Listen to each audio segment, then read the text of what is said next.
केसरे बउआ के मौसी में गजब छै केस्टरे धीरे धीरे कटी है बउआ के केसरे बउआ के मौसी में गजब छै केस्टा खाली बहती आई करतौमा जगबाली खाली बहती आई करतौमा जगबाली दे दो हजमा दे दो हजमा दे दो हजमा पियर की फरक बाली बुआ के मौसी पियर की फरक बाली दे दो हजमा पियर की फरक बाली डीजे मिठू राजा पटसोनी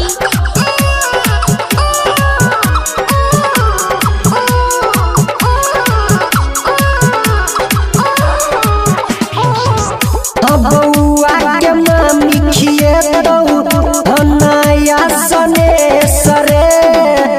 लबर लबर बोलबे हजमा नई चले तो के सरे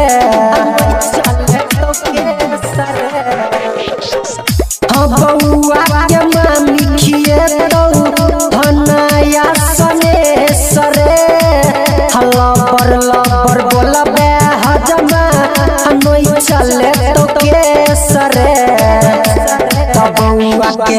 हम उसी छबरती हना कबाली बउआ के हम उसी छबरती हना कबाली लगे जई है पियर की फरक बाली बुआ के मौसी पियर की फरक बाली लगे जई है। अभी आप सुन रहे हैं मालिन से ऋषि रिकॉर्डिंग स्टूडियो की शानदार प्रस्तुति। डीजे मिठू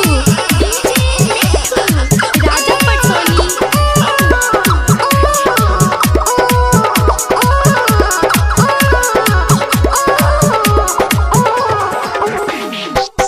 बउआ के पापा खूबे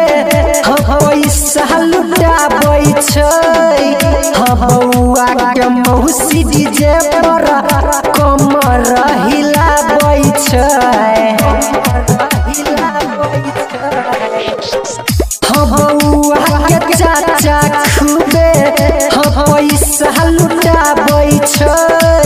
बउआ के चाची डीजे पर कमर हिलाबै छै गायक बहजनक अजीत खिए तो छाली बलराम बढ़म मनीष खिए तो छाली दे दो